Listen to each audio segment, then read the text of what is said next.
menjaga kepada yang sesama agama. Meskipun ada pendapat lain, orang lain yang tonggo, orang rasa agama apa boleh diberi. Gaji Pak. Mau gaji. Ya, ada yang mengatakan boleh, tetapi lebih diutamakan yang seagama. Karena ada yang tidak membolehkan. Tapi pada prinsipnya boleh, hanya saja diperhatikan seagama.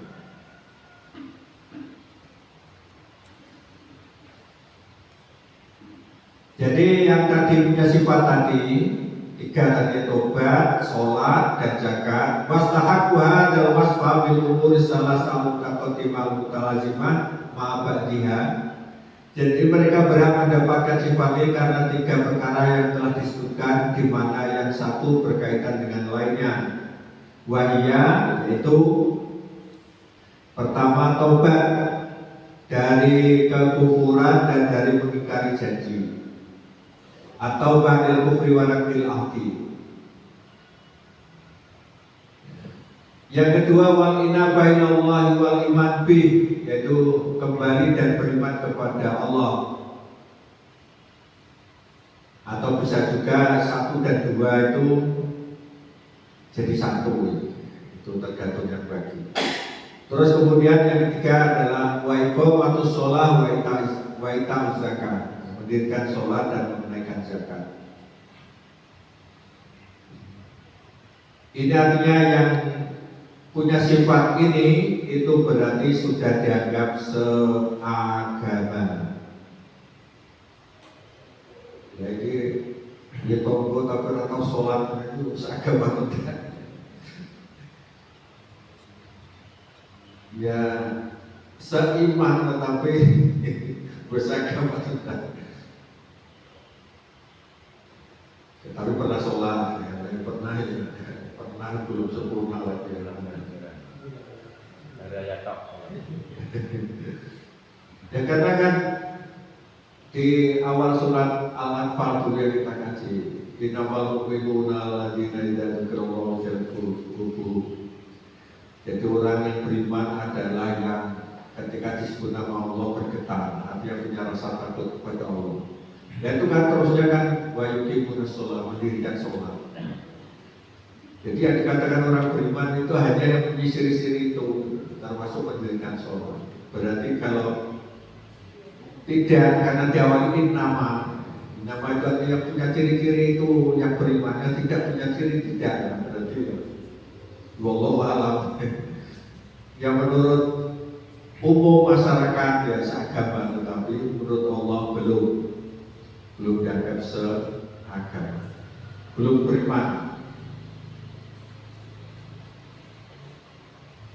Wa nufasilul ayat, nah, tadi saya katakan ayat 11 tadi diakhiri dengan kami menjelaskan ayat-ayat. Apa yang dimaksud dengan ayat-ayat? Ay tubayyinul adillah wal barahin ala wujudinal haq. Jadi kami menjelaskan bukti-bukti dan petunjuk-petunjuk atas kebenaran kami dengan benar. Berarti petunjuk atau bukti ya, yang menunjukkan adanya kebenaran, adanya Allah itu sebagai Tuhan yang hak, itu namanya ayat.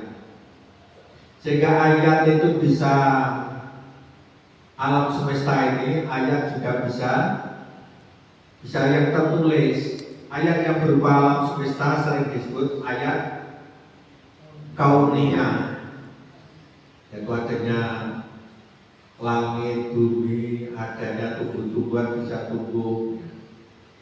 Itu ada yang membuat rumus-rumus begitu, termasuk perjalanan matahari, bulan dengan rutinnya. Itu sebagai petunjuk, itu namanya ayat kauniyah. Nah sementara ada yang tertulis, itu namanya ayat Quran ya. Ayat Quran ya. Jadi Di Quran sendiri juga disebutkan bahwa Allah itulah yang menurunkan hujan dari langit, kemudian dengan hujan itu bisa menumbuhkan tumbuh-tumbuhan. Liqaumin ya'lamun, bagi kaum yang mengetahui, artinya ada ma nubayyinu lahum, yaitu untuk mengetahui perkara yang kami jelaskan. Fayafhamuna, lalu mereka memahami, wa yatafahamuna, dan mereka berusaha memahami.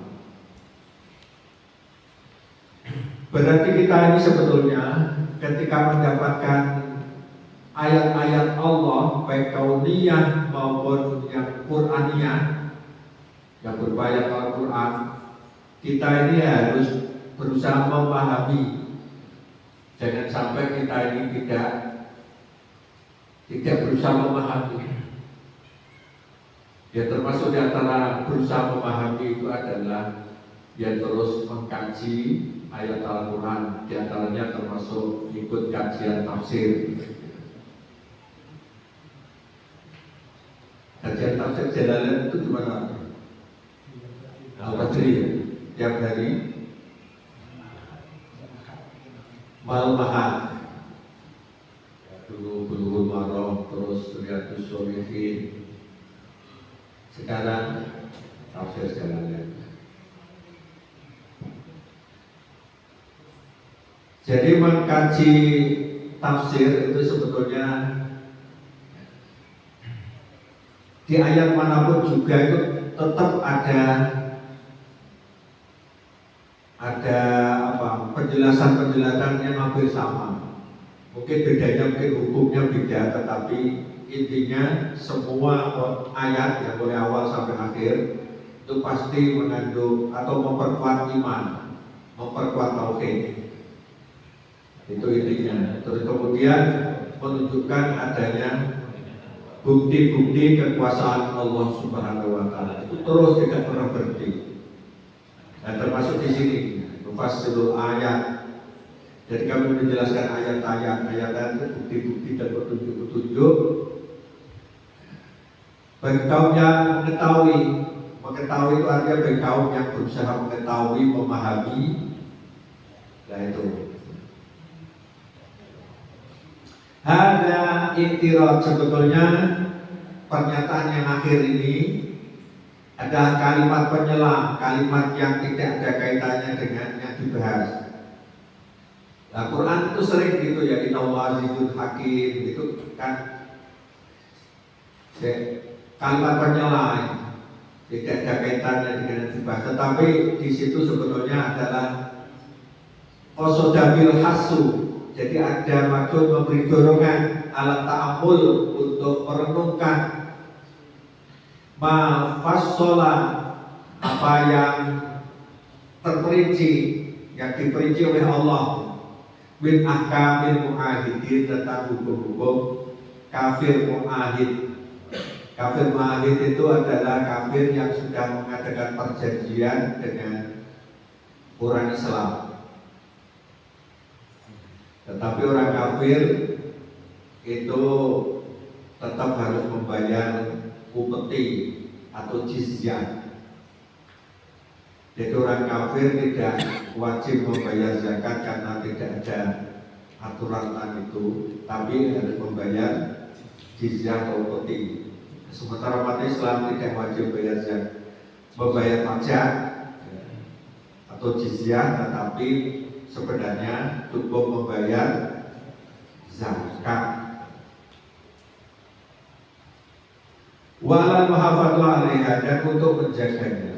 Jadi kafir itu sebetulnya harus mengadakan perjanjian dengan umat Islam supaya tetap hidup damai dan dijaga.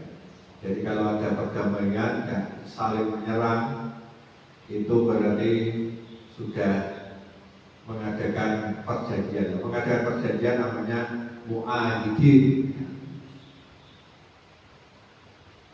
Sekarang ayat yang kedua.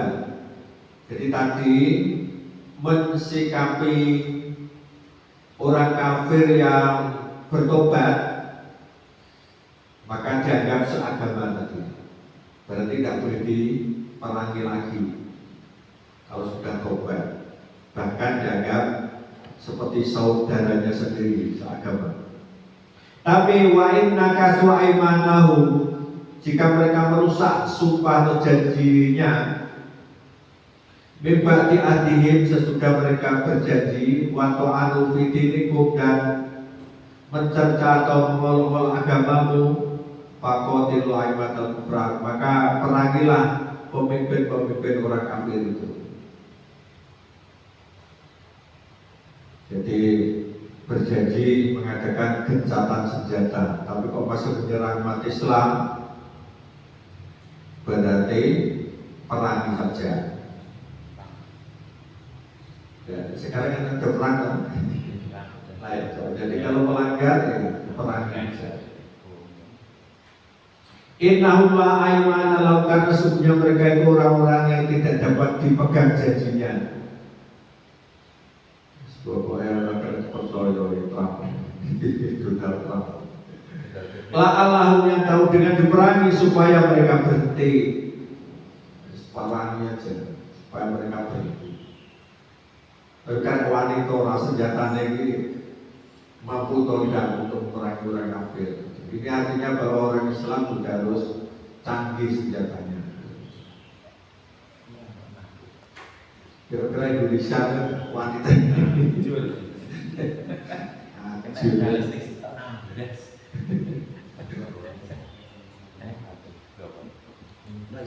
ini kesimpulannya bagian nomor 2 ini ya, ayat ke-12. Al-Qital ba'da naqdim al-uhud, jadi peperangan setelah mereka mengingkari janji. Jadi jika mereka orang kafir tersebut mengingkari perjanjian yang telah ditetapkan kepada mereka dan mencerca agama kamu, mencerca ngolok-ngolok, ayatul Quran, nah ini yang dimaksud ya, mencerca dan ngolok-ngolok itu satu, termasuk mengejek Al-Quran. Jadi orang yang mengejek Al-Quran itu berarti termasuk to'anu fi dinikum. Yang kedua, wan nabi, termasuk mengejek Nabi Muhammad. Jadi saya kan sering atau terkadang ingin ngaji cerdas, ada YouTube itu yang judulnya ngaji cerdas, itu biasanya berkaitan dengan orang masuk Islam karena sudah mengkaji bahwa agama Islam itu agama yang benar. Itu biasanya YouTube-nya berjudul ngaji cerdas. Dan mereka itu dulu ya, sebelum masuk Islam dan benci terhadap Islam itu karena Al-Quran dianggap itu kitab apa, itu termasuk mengambil dari kitab perjanjian lama dan kitab perjanjian baru atau Taurat dan Injil, bisa ngambil. Tapi setelah menggali sendiri, orang itu kitab buatan-buatan Muhammad kata gitu. Setelah diteliti itu beda dan dianggap itu lebih lurus sehingga masuk Islam. Atau Nabi yang dijelek-jelekan, Nabi itu suka kawin. Tapi setelah diteliti, kawinnya Nabi adalah karena memang sebab-sebab tertentu yang membuat ya, ada kemaslahatan di situ.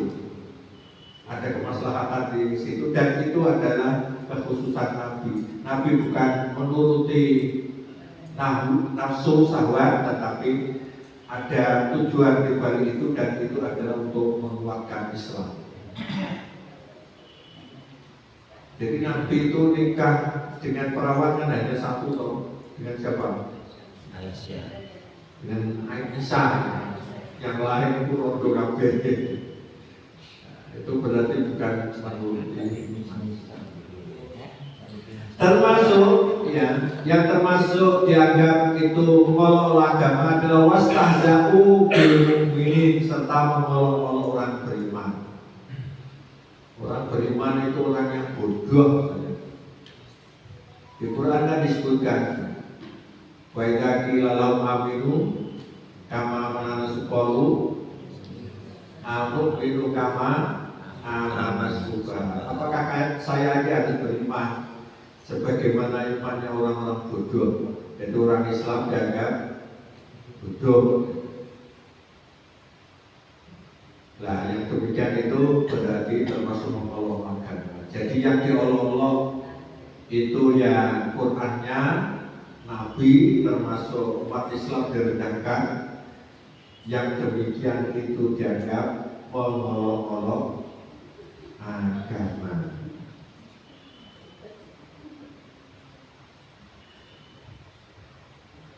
Ini kama kana yaf'alu syu'ara'uhum wa zu'ama'ul kufri fihim, sebagaimana telah dilakukan oleh para penyair mereka dan para pemimpin kafir dari kalangan mereka. Bahum aimatul kufri, mereka adalah pemimpin orang kafir, waqadatu dan panglima mereka, waru asabu serta pembesar mereka, pembesar orang kafir maksudnya.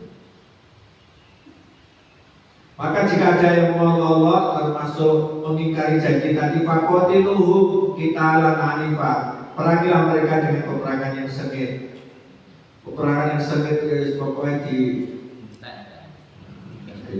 bom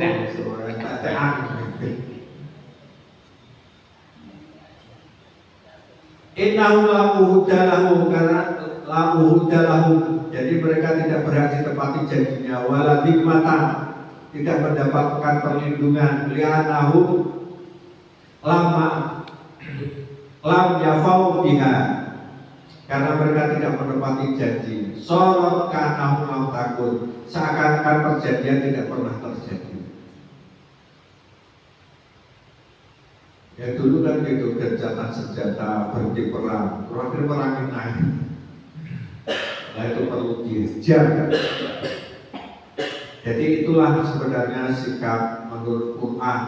Itu rasa kaji kebang itu sekarang yang kita kaji. Jadi kepada orang yang mengingkari janji boleh diperangi, qatilu, dengan istilah qitalan anifan, dengan peperangan yang sengit.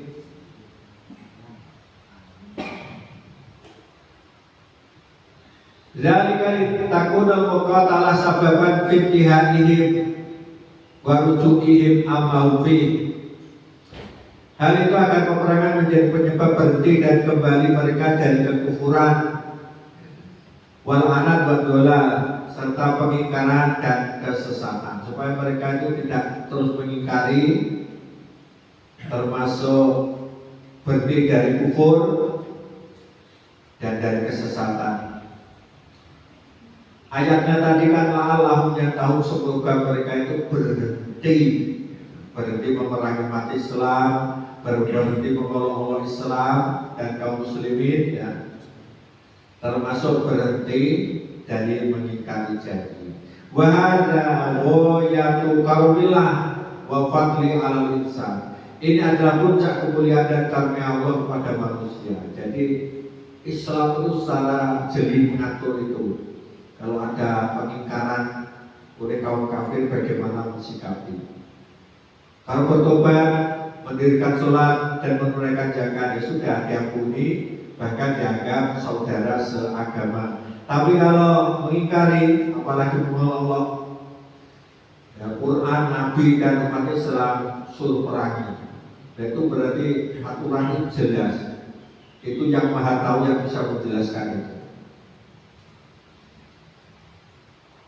Dan termasuk waqauluhu, jadi ayat ini diakhiri dengan la'allahum yantahun, supaya mereka berhenti. Berhenti itu dari mana? Yang pertama an kufrihim, berhenti dari kekufuran, tidak kafir lagi. Wa batilihim, dan dari kebatilan, wa idahihim muslimin, serta menganiaya atau menzalimi kaum muslimin.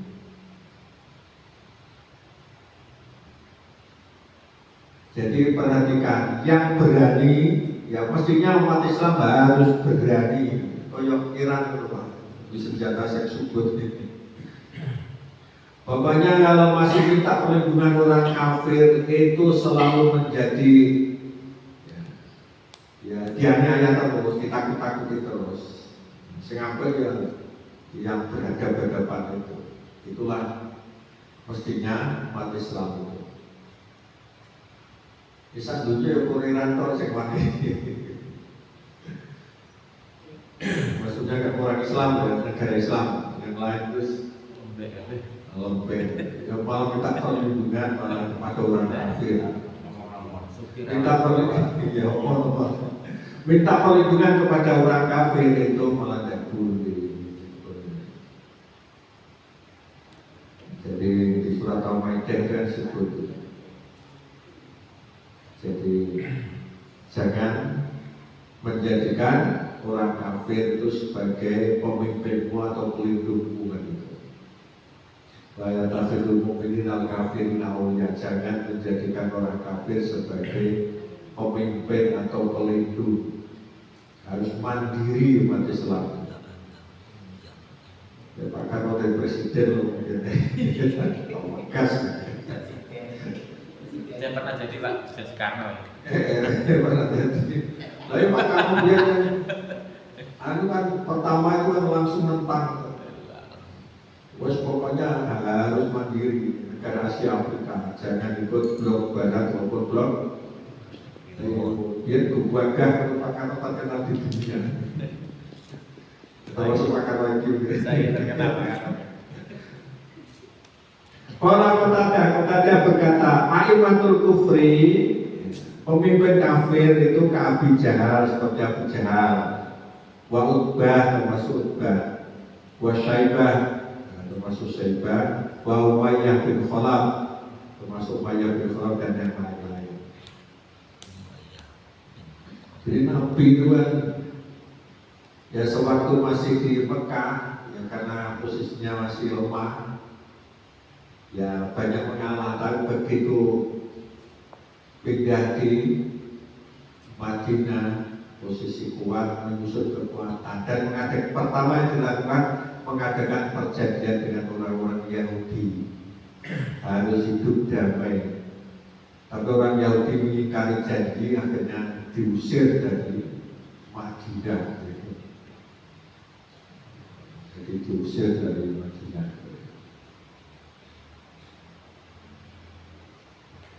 Walaisa murabil ayahuna haula, yang dimaksud dengan ayat, jadi ayat-ayat tadi ya, yang dimaksud bukanlah mereka, bukan tokoh-tokoh itu. Li'anha lama nuzilat, karena ketika ayat ini turun, karena haulai qad qutilu fi Badrin, bahwa mereka sudah terbunuh dalam perang Badar. Jadi ayat-ayat itu yang dimaksud bukanlah para pemimpin kafir tadi, ya termasuk Abu Jahal, karena Abu Jahal CS itu ternyata sudah terbunuh pada perang Badar. Padahal ayat ini adalah ayat yang berkaitan dengan berlepas diri dari orang kafir. Jadi umat Islam itu harus berlepas diri, harus mandiri maksudnya. Jangan minta perlindungan orang kafir. Wa khusul a'immah wasada minhum bidzikri, para pemimpin dan para panglima kafir disebut secara khusus li'annahum humul ladzina yaquduna al-akbar, karena mereka menganjurkan para pengikut ala a'malil batilah, untuk melakukan perbuatan-perbuatan yang batil. Di antaranya disuruh memerangi umat Islam, bahkan menghabisi orang-orang di Gaza. Dia itu penjajah, itu ada punya negara sebetulnya orang Israel. Sudah tahu semua sejarah ya. Jadi Yahudi itu sebetulnya adalah pendatang seluruh dunia. Pada saat itu Palestina dijajah oleh Inggris, dilindungi oleh Inggris, kemudian diberi tempat tinggal orang Arab dan boleh memerangi Sebetulnya negara-negara Arab pada awalnya memerangi, tapi yang menyatakan negara Israel tadi dibantu oleh Inggris yang menjadi penjajah. Inggris merasa kualat, akhirnya diganti pelindungnya adalah Amerika Serikat sampai sekarang itu. Jadi Inggris sempat kualat menghadapi negara-negara Arab, tapi akhirnya negara-negara Arab malah membela Israel belakangan. Di antaranya ya negara Mesir, pemimpinnya siapa itu yang mengakui adanya negara Israel, akhirnya dibunuh oleh rakyatnya. Itu sembilan. Anwar Sadat. Tapi karena sudah mengadakan perjanjian antar negara berlanjut sampai sekarang. Terus akhirnya juga negara-negara yang lain mengikuti. Indonesia kan sebetulnya belum mengakui, tapi guri-guri mengadakan perjanjian Israel harus dilindungi. Jadi ada di awal dari pengakuan terhadap Israel yang berbentuk Israel mungkin sekarang ini. Sebelumnya belum ada itu ya. Rusaknya. Jadi fihi dalilun ala anal dhimmi, di sini membuktikan bahwa kafir dhimmi itu yang dilindungi umat Islam. In ta'ana, jika menolong Islam, jadi orang kafir meskipun bersama kita kok menolong Islam, fakot nakasa adahu, berarti telah mengingkari janji. Ya sebetulnya ya termasuk orang-orang yang masuk Islam itu cerita. Jadi kok ada orang Islam gedung Joko gereja itu aslinya pondok karo asu, diwane panganan terus akhirnya kantil karo bahasanya begitu. Cuma mereka tidak dengar, dia anggap toleransi. Padahal kata-katanya itu asu gedung makan kan harus anut terus semua. Yang aneh itu ya malah sholawatan gereja. Pernah dengar ya? Bukan di gereja, Pak. Jadi orang yang menolong Islam, termasuk menolong Quran, Nabi, menolong kaum muslimin, itu berarti telah mengingkari janji. Jadi dia berarti tidak perlu dilindungi lagi. Wala anal kita laisa biqasdil manafi'ad dunyawiyah. Jadi intinya ya, perang itu bukanlah tujuan untuk mendapatkan keuntungan dunia. Awil gunaim atau mendapatkan ghanimah harta rampasan perang. Au idharil istilah atau memperlihatkan keunggulan saja. Itu loh negara hebat, bukan begitu. Waktu bisa itu termasuk cinta kepada kekuasaan. Wa iradatil intiqam termasuk untuk membalas dendam. Bukan itu tujuan perang dalam Islam. Tapi apa tujuannya? Inama wa min ajri tamkin, sesungguhnya tujuannya adalah demi untuk pemantapan min qabuli dakwatil Islam, agar mereka itu menerima dakwah Islam. Minimal tidak menghalang-halangi orang berdakwah Islam. Jadi wamal harbu illa darurah. Jadi tidak ada peperangan kecuali karena darurat. Yang tasrubiha ala qadri darurah, yang dibatasi sesuai dengan ukuran darurat. Kalau tidak darurat tidak menantang perang umat Islam. Tapi kalau diperangi pantang mundur. Saya ingat kata-katanya Zainuddin Amjad itu pegas, umat Islam tidak mengajak perang, dan begitu diperangi pantang mundur selangkah. Semuanya lebih rantau. Ya sebetulnya Saddam Hussein ya, tapi senjatanya nggak jauh dengan Amerika yang hancur.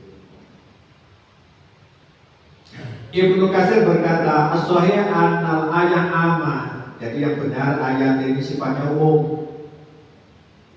Wa ikana sababun nuzulia musyriku Quraisy, meskipun turunnya hanya berkaitan dengan musyrik Quraisy. Yang jelas faya amalahu waliwali.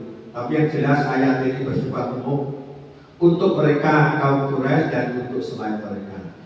Selain mereka yang berlaku sampai sekarang. Kesimpulannya, jadi haddad ayat ala taubah shodiqah, ayat ini mendorong untuk bertobat dengan tulus anisyirki dari syirik, wal tizami ahkamil Islam, serta untuk mentaati hukum Islam, wa ila iqamati sholat wa ita'iz zakat, dan untuk mendirikan sholat dan menunaikan zakat. Jadi ayat ini tidak hanya ditujukan kepada orang kafir, tetapi juga intern umat Islam. Orang Islam itu harus bertobat, jangan sampai syirik. Yang kedua harus mentaati hukum Islam. Yang ketiga dengan terus mendirikan sholat dan zakat. Fala tufari kota baina hadil urus salasa, tidak ada perbedaan antara tiga perkara ini. Tidak boleh dipisahkan. Bahkan ini ada pendapat dari Al-Hafidz Abu Bakar Al-Bazzar dari Anas bin Malik bahwa Rasulullah SAW bersabda, man faraqad dunya ala ikhlasi lillahi wa ibadati, barang siapa meninggalkan dunia karena ikhlas kepada Allah dan menyembahnya, la yusyriku bih, tidak menyekutukannya, wa qama shalah wa ata zakat, dia mendirikan sholat dan menunaikan zakat. Dia mendirikan sholat dan zakat semuanya, riwayat berarti. Farqaha, maka dia telah meninggalkan dunia, wallahu anhu radin, dan Allah ridho kepadanya. Jadi orang itu kalau meninggalkan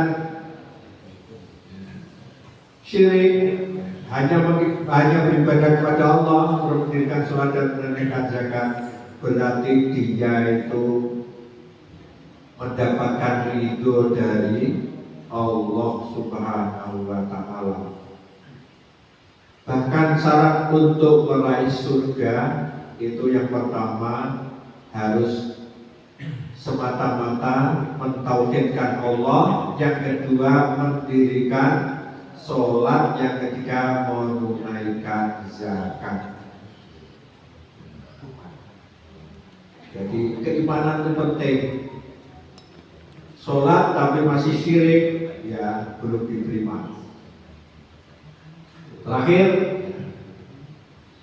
fa'in aradul musyrikun an qabuli da'watil Islam, jika kaum musyrik berpaling dari menerima dakwah Islam, termasuk orang musyrik itu orang kafir, ya. Wa ta'anil fiddin, serta memeluk agama, istahaqul qatl wal qital, maka berhak dibunuh dan diperangi. Ya, sebetulnya itu memeluk agama itu fatal, sangat fatal menurut agama, menurut Islam. Harus dibunuh dan diperangi. Wasbahat uhuduhum laki matalaha, bahkan janji-janji mereka tidak ada nilainya, artinya tidak diakui lagi. Jadi orang sudah berjanji damai tetapi mengolok agama, dianggap itu mengingkari janji. Omongan Trump kan kasar lah, itu berarti sudah tidak mau mengakui, karena dia memenuhi janji. Karena halam takut seakan-akan janji itu tidak pernah ada. Warubama kana kita sababan di kabul Islam. Barangkali atau semoga peperangan adalah jalan untuk menerima Islam, wa takhallus minal wasaniyah wa syirki, serta melepaskan diri dari penyembahan berhala dan dari kesyirikan. Google itu sebagai jalan dakwah, ya. Perang tapi sebagai jalan dakwah. Nah, saya kira itu kajian pas jam 6 selesai. Semoga kita yang mengkaji terus firman-firman Allah ini mendapatkan tambahan kekuatan iman dan Islam. Amin. Dan kita doakan semoga Islam selalu jaya. Amin. Yang memerangi orang kafir diberi kemenangan oleh Allah Subhanahu wa Ta'ala. Amin. Dan kita tutup dengan doa kafaratul majelis.